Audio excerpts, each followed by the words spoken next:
Hello and welcome everybody to discussion for MATH154 IQ6 for the 100 section. And today we're going to talk about optimization and finding the maximum, minimum, and extremes of a function in this IQ, right? So without further ado, let's get into this. So the first question in this assignment is an optimization question where we are trying to optimize a certain variable in this physical world that we're looking at, right? So we're going to carry through the whole process, and then I'm going to walk you through what we kind of want to have an optimization here. So I want to take a moment here and read this problem thoroughly with you guys so we can have an idea of what they're expecting us to do. Okay, so they're talking about this International Air Transport Association that they've required you as a condition that if you check in a baggage, the height, width, and length should all add up to 158 centimeters. Okay, so pay attention to that. It should be something that's very important later on in the question. And then there's somebody called Priya wants to make a rectangular box. So the box is going to look something like this, okay, which is basically going to enact as a luggage, where you have this as the length, this as the width, and this is the height, right? So you can imagine there's a box. It has to follow this constraint that we're talking about, set up by the Air Transport Association. And now she wants the length, so now she also has a constraint. Yeah, she wants the length of the box to be twice of that its width, right? So basically you can always think of that the box's length will be equals to twice the width, right? So we're gonna have that kind of relationship. That's a constraint placed by Priya, not by the association, right? So we have that thing, and she wants to maximize the volume of the box. So a very key thing to notice, what is the main objective of all of this analysis is to maximize the volume, right? So we gotta determine the width that's gonna have the volume maximized and express the maximum volume in meters per cube, right? So we need to make sure I tell them the width, the length, and the height. Okay, so in this problem I only computed width, which I'm pretty sure you guys can compute it as well, and we're gonna go back and figure out everything after that. So a few things that they want you to specially cover are already given in bold. They want to make sure you must find the volume function in terms of a single variable. We'll talk more about what it means while we want to do that. And then you must state the domain of the volume function, so we want to make sure we do that as well. And your work must explain why the values you got gives you the maximum volume. So we have to justify whatever work we did is going to indeed give us a maximum. So let's try to put this down, right? So what do we want to do? We want to make sure that find the dimensions of the box in order to maximize the volume, right? While meeting the two constraints that are given to us. Okay, so usually what people have already most of times taught about this is that they always model optimization problems as they have a function which they have as an objective function, right? And then they have a bunch of constraints which they kind of have to keep in account when they're modeling the actual objective function. So we're going to kind of go along that same lines because you're most probably familiar with that. So we're going to put down two constraints that we have is that the dimensions total added up should be 158 centimeters, right? And the length should be twice the width. So we've got two constraints in this equation. And that makes sense because usually what happens is you'll see your function or the expression that we're going to make as an objective will usually involve more than one variables, right? And then once it involves more than one variables, your job is to convert it into a single variable. And then you should be able to find some relationship where two of these variables depend upon each other. And mostly that thing is always a constraint, right? So we're going to start to lay out a foundation of how we're going to do that. So the objective expression, and I'll tell you why I'm using a word expression here, is basically the quantity that you want to optimize, right? So in this context is the volume. We know volume of that kind of a box, a rectangular box, is going to be L times width times the height, which is good. The next two things that we have are the two constraint expressions. Because I'm using LWH, which are pretty self-explanatory variables names for other things, I can say the constraint L plus W plus H must be equals to 158, and I'm implying this should be in centimeters because I already told you, okay? And then the other constraint is that L must be equals to twice the width. So we figured out these two constraints are going to be there. And now, because I already told you we're going to walk through this, I wrote them so that you can always follow in detail. So we need to come up with an objective function. So far what we had is an objective expression. So that's what this first part is asking you for, right? You have to make sure your expression is converted into a function. And for it to be a function, it has to be only in one single variable input, right? So what we're going to do is we're going to work with the objective expression, and then we're going to substitute for either two to make it into one single variable. We can choose it ourselves, right? They said either height, width, or length. I chose it to be width. You could have chosen it to be height. It doesn't matter. At the end, you should be landing up with the same numbers, okay? So in my choice, I use width. There's nothing wrong with you choosing the height or length as the objective expressions variable, right? So here, I choose it to be width, so I have to substitute for the other guys. So the expression involves L and H. So I need to make sure I can substitute for those in terms of W so that I only have an expression in terms of W, right? So those informations of how should I substitute will be given to me through my constraints. Okay. The first constraint already told you the length must be twice the width. So length in terms of width is just basically 2W, right? So that's one of the things solved out. And then I know that the total sum is because it has to be 158. I know the H could be isolated by saying 158 minus L minus W, right? And then I know L must be 2W, so I can plug it in there. So in total, I have 158 minus 3W as a substitution for the value of H. Okay. So once we have those both plugged in, we can go ahead and make our function, which I'm going to call the volume function. In my case, that function is going to be dependent upon W, so that's why that's the variable. So V of W is equals to 2W, that's the L. The width is just the width, and this is just the height, right? So now we have these three pieces together. I expanded it out so I can have work with this very easily. So this is my volume function. Okay, that's the first part of the question done. They want us to find a variable, single variable function, and that's my single variable function for volume that is controlled by the width. Okay, you could have a different looking function for different variable choice. Let's say if you chose L, your function might not look exactly the same. If you chose H, it might not look exactly the same either, right? So this is just for the width function. And now we have to kind of work with some contextual things. We got to make sure that we understand what this context is about, right? And what is this whole volume about, right? So if you see very closely, volume is a physical quantity, right? And it has to be a positive number. So we're only looking for the W values that are going to make it into the positive world, right? So the least amount of thing you can ever go for volume, is going to be 0. And that happens when your width becomes 0, because in this case, the only way you can make a volume of a box going to be 0 is when the width becomes 0. And you want to make sure you stay in the positive zone, right? And you want to make sure that stays below, above the value. You can easily figure out where this thing is above the 0 value by just saying 316W squared minus 6W cubed must be greater than 0, right? And you can move this over to the right side. You would get 316W squared must be greater than 6W cubed, right? And then with that, you can isolate easily that W needs to be less than 158 divided by 3, because that's going to be what 316 divided by 6 is equals to, right? So that's how you figure out the domain. Because what happens is, as long as the width stays in between this thing, your volume will make sense. It will be a positive number, right? If the width exceeds that number, right, then you will see the whole constraint is falling apart. Because if it's 158 over 3, then the length will make sense, but H will be 0. When that happens, that means you have a box which doesn't have any height, which means it has a volume of 0, which doesn't have any contextual sense. So we want to make sure we stay in this domain, right? These are just the points where the volume is positive. And you can easily figure that out. So this is what the other part of the question was, right? We wanted to find the domain of that volume function.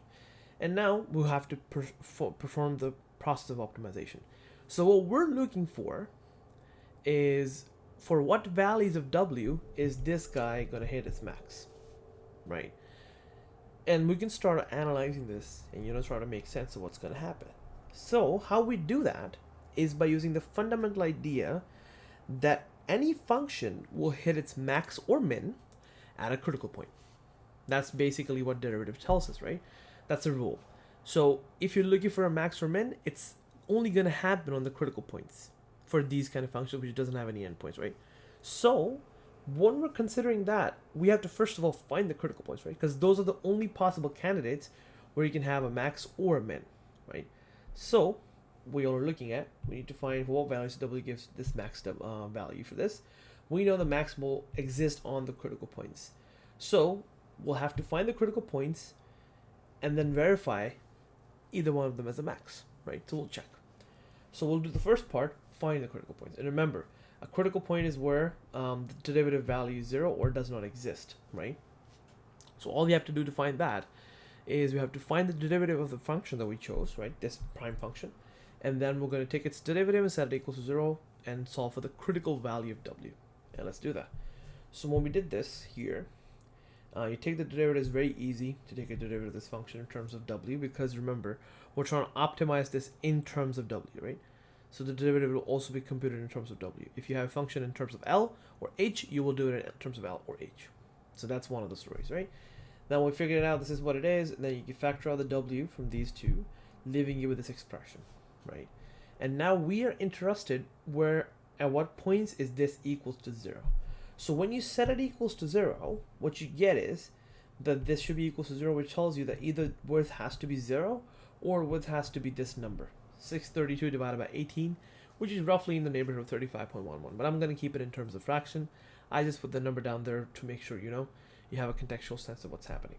So this is how we figured out, 2 critical points. So the 2 possible candidates for having a max volume are either at W equals 0 or W equals to that number. So now, before even we go and verify it, we can contextually make sense of what's happening. Well, we know it's going to either have a max or the min, right? The volume is going to have a max or a min. And the max or a min will end up at a critical point, right? Right now we have 2 critical points, which means one of them should be a max and one of them should be a min, right? The most minimum value you can ever find for a volume is basically 0. Volume cannot be smaller than 0, right? So this value of W equals to 0 gives you that minimum of volume, because volume could be 0 at that point. But because we're restricting our domain and 0 is outside the domain, we don't care about analyzing it. Okay, that's also one of the ways you can think about it. But based on a pure mathematical way, we're not looking at a domain or anything. We can just see that there's only 2 possible ways this could have a critical point, and these are the 2 ones of them. Now we have to verify which one is the max. Now verification process could be done 2 ways. There are 2 methods to do it. You can choose either one of them. Okay, I showed both of them so that I can put out as many information as I can, but you have to choose one of them. So the first obvious thing is, how do you verify that's the max? We can apply the first derivative test or the second derivative test. It's up to you whichever one you want to do. I am not sure if you guys have learned second derivative test just yet. And if you didn't, then it's okay. Just don't bother, right? But I'm just going to try to explain what's happening, right? So the first derivative test is basically analyzing, the behavior on those critical points around that thing by looking at the sign of the derivative. So by definition, if the derivative is positive, right, and it's a function that's increasing, and when the derivative is negative, the function is decreasing. So when it changes behavior from being positive to negative, which means it has already hit its max. But whenever you see its function is changing behavior from going negative into the positive, which means it has a minimum at that point, right? So if you can see, you can observe it already. When you check the values assigned by picking any random numbers or plugging into derivative, make sure you remember that. You have to plug it into the derivative because the derivative sign is what counts in the first derivative test, right? When you do that, you would see that the numbers below 0 will give you a negative number. The numbers between these 2 values will give you positive values for the derivative, and any number above that will give you a negative value of the derivative. So that is cool. We figured it out. Now we can easily see that this point 0 is behaving like a function that's going to have a minimum, because the function was decreasing before that, and now it's increasing, so it must have been at the minimum, right? So by first derivative test, you can say this is a local minimum, and with the same test, you can say this is going to be a local maximum. So this is how you verify whether your point of interest, the critical point that you found, is going to be local max or min. So by first derivative test, that's easy. You can also apply a second derivative test, which you might have learned. If you haven't learned it, then you can ignore and just skip through this part, but I'm just going to talk about this just so I can put on more knowledge, right?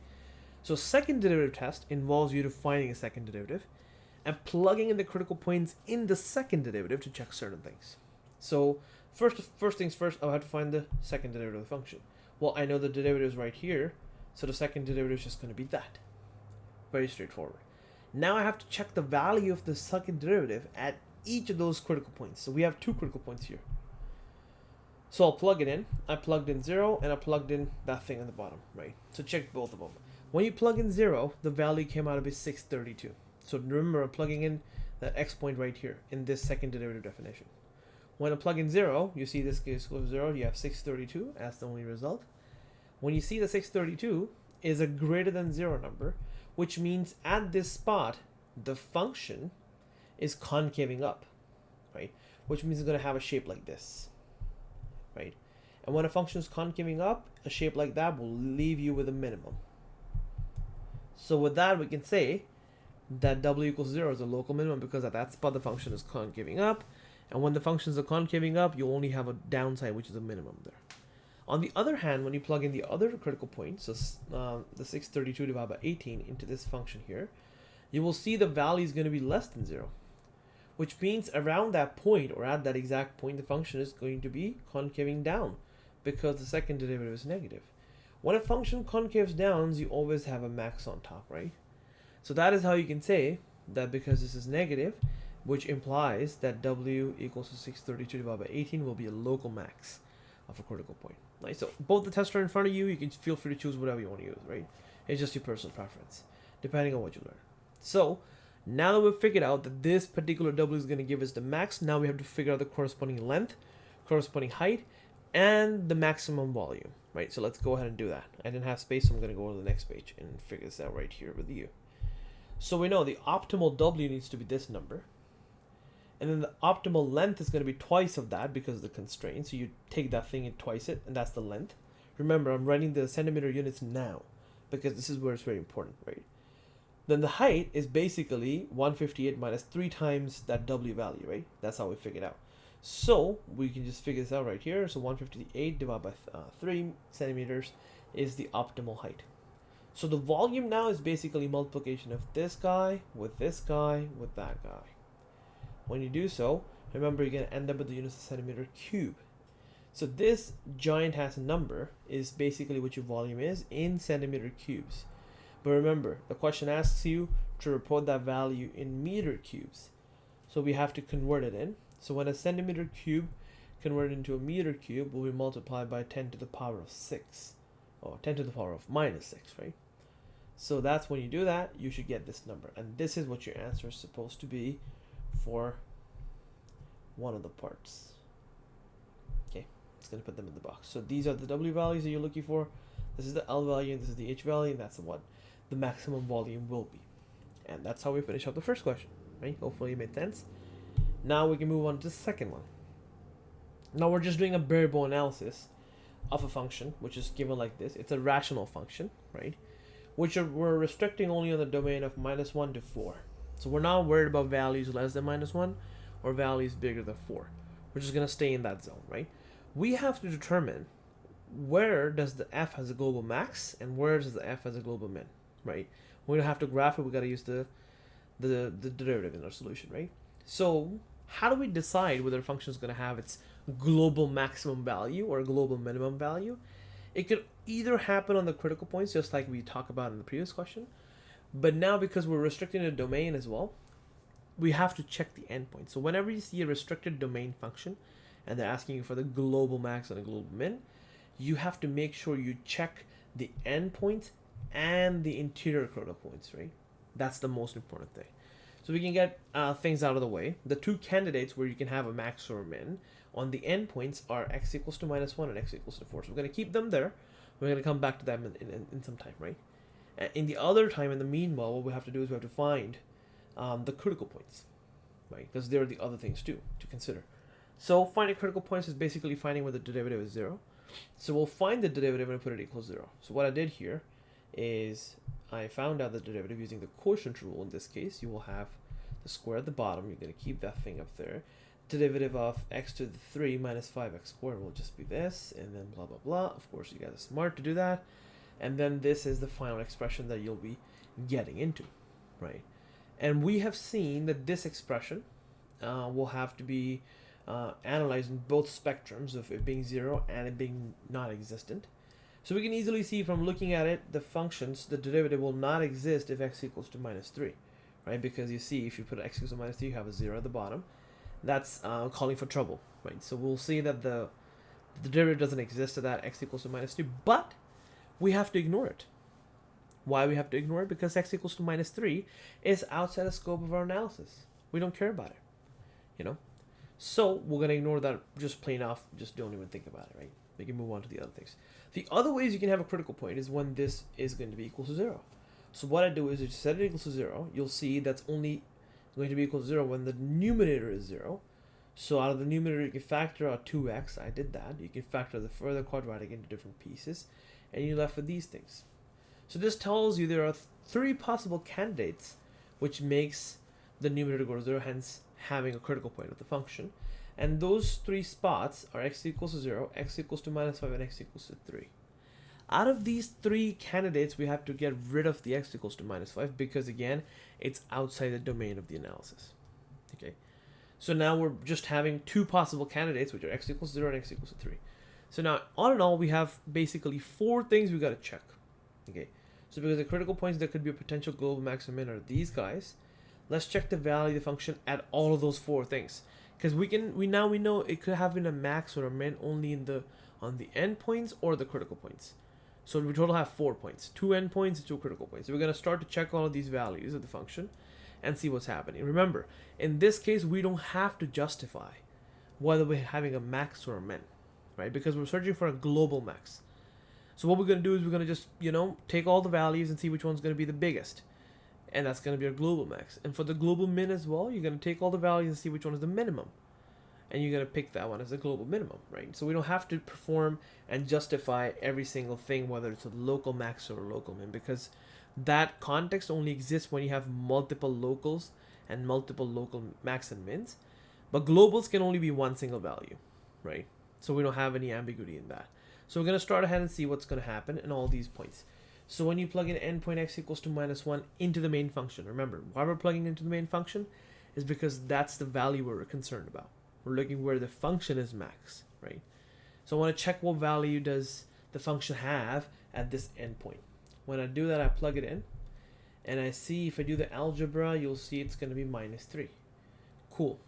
That's one of those values. Nice. We don't have a context yet to compare them, but we'll find the other 3 and then we'll compare, right? Then you can try to plug in the critical point, which is the next point, x equals to 0. When you plug that in, you get a 0 value. Cool. Right now we can see in these 2 comparisons, this one is the minimum so far, right? We can see how we can go ahead and find other points. When you plug in the other critical point, x equals to 3, you'll see the function will also take the value of minus 3. Well, surprisingly, already took a value of minus 3 there too, right? So these are kind of fighting head to head for the position of global minimum, right? Now we have to do the last point, which is endpoint x equals to 4. When you plug it in, you get this negative 16 over 7, which is roughly negative 2.28, which in this case doesn't, meet up the criteria. So out of these 4 values we figured out, we can easily see which one is the maximum value, which is right here. 0 is the global max. And then the global minimum value is minus 3, which happens to be on 2 spots. One of the endpoints and one of the critical points. So how we report our answer in this case, by our analysis, we can see from above, we can say f of x has a global maximum value of 0, because that's the value of the function, which is also called the maximum, right? Is 0 at the x value when you plug in 0. So you have to specify what's the maximum value and where does that occur, right? So we see the function will obtain a maximum value of 0 at x equals to 0 in this domain, okay? And the next thing you can see is, we can see from the above as well, that f of x is a global minimum. So the minimum most value so far in our analysis came out to be minus 3, right? This one has no significance because it's neither minimum most or neither the maximum, right? So we can see the global minimum, the value itself is minus 3. So the function can only have either one global max or one global min, right? It cannot have more than one. Locals could be as many as you want, but globals are only once. So the global maximum value is 0 and the global minimum value is -3. But there's no restriction on happening, to have that value on different x points. And in this case, we have that minimum value at 2 points. One of them being x equals to -1 and the other one being x equals to 3. So that's how you should report your answer. And with this, we have finally concluded our work for this assignment. And again, as usual, thanks very much for watching. Let me know if you guys have any questions about this. You pretty much know how to reach out to me, right? Hopefully this helped you out. Thanks for watching.